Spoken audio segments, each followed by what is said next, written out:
Le portail RPPS+, vous connaissez? Qui est concerné? Tous les professionnels qui ont un rôle dans le parcours et l'accompagnement des usagers ayant besoin d'accéder à des données de santé et qui ne sont pas enregistrés par les ordres ou les ARS, Agences régionales de santé. Ces professionnels peuvent désormais bénéficier d'un numéro RPPS grâce au portail RPPS+.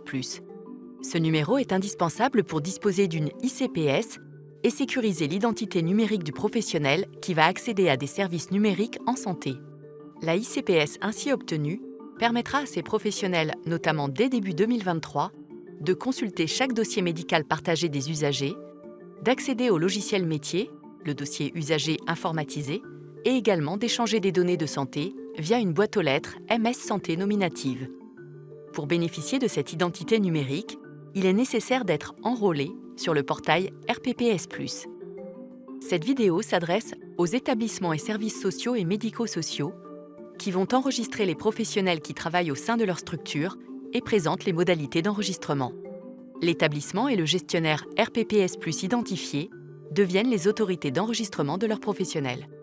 Ils sont responsables du traitement des données personnelles de leurs professionnels, de leur enregistrement et également de la fermeture des situations d'exercice lorsqu'il y a un départ de l'établissement. Pour ce faire, vous aurez donc besoin, en tant que gestionnaire RPPS+ habilité, de votre carte CPX et de votre lecteur de carte. Pour les gestionnaires RPPS+ des ESSMS, rendez-vous sur le lien de connexion au portail RPPS+. Cliquez ensuite sur ProSanté Connect. Insérez votre carte dans votre lecteur et connectez-vous. Sélectionnez votre carte et renseignez votre code confidentiel. Vous êtes alors connecté sur la page d'accueil du portail RPPS+. Pour initier un enregistrement, cliquez sur « Ajouter un enregistrement ». Les données d'état civil du professionnel qui travaille dans votre établissement sont les premières informations à compléter et les champs marqués d'un astérisque sont obligatoires. Renseignez la civilité, le sexe, nom de naissance et prénom. Nous vous conseillons de compléter tous les prénoms de l'état civil pour garantir l'identité du professionnel. Enfin, renseignez la date, le pays et la commune de naissance du professionnel que vous enregistrez. Vous pouvez ensuite valider les informations saisies et passer à l'étape suivante. Renseignez les données de contact, email et numéro de téléphone mobile. Ces données doivent être nominatives et ne sont pas diffusées au grand public. Elles sont utilisées pour envoyer un code de validation par SMS au professionnel pour activer et utiliser sa ICPS. Il est donc important de renseigner un numéro de mobile utilisé quotidiennement. Enfin, complétez la situation professionnelle. Le nom et prénom sont repris automatiquement depuis l'état civil. Le nom d'exercice peut être modifié. Il s'agit du nom sous lequel le professionnel exerce son activité.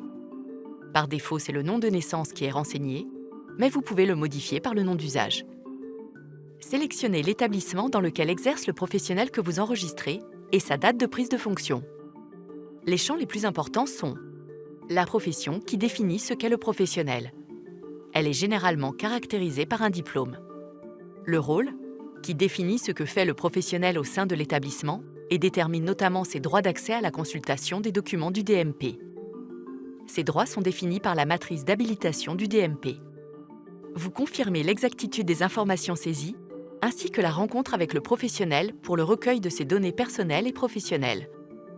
En confirmant ces informations, vous devenez le garant de l'identité et du rôle du professionnel au sein de votre établissement. Cliquez sur « Valider » pour passer à l'étape suivante. Enfin, vous confirmez que les informations saisies sont correctes et envoyez la demande. L'enregistrement du professionnel est désormais terminé. Il recevra sous une trentaine de minutes son numéro RPPS par mail et pourra activer sa ICPS sous 48 heures.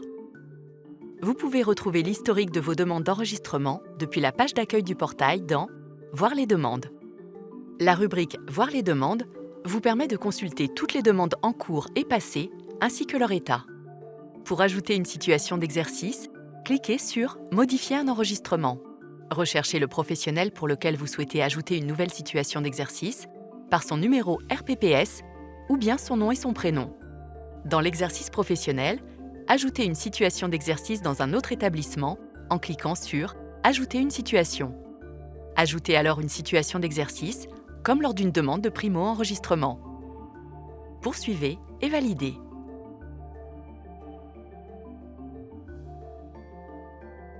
Le portail RPPS+ permet également de fermer une situation d'exercice.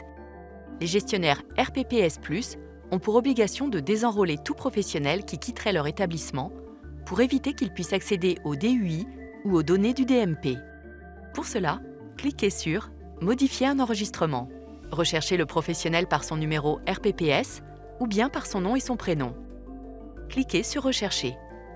Sur la page du professionnel, cliquez sur « Fermer la situation ». Les données d'état civil et de contact demeurent identiques. Vous n'avez pas à les modifier. Dans la situation professionnelle, renseignez la date de fin de fonction. Il est possible de renseigner cette date dès l'enregistrement pour des professionnels en CDD ou des intérimaires. Une fois la date effective, la situation d'exercice sera alors fermée automatiquement. Le professionnel ne pourra plus utiliser son identité numérique pour accéder au DUI ou aux données du DMP. Poursuivez et validez votre demande. Le professionnel peut également initier sa demande de préenregistrement selon la même procédure via son compte France Connect avec un lien de connexion dédié. Cette demande devra impérativement être validée par son autorité d'enregistrement pour aboutir et disposer d'un numéro RPPS. Pour plus d'informations, rendez-vous sur l'espace RPPS+ du site e-santé.gouv.fr. Des documents sont à votre disposition pour vous accompagner dans la prise en main de ce portail.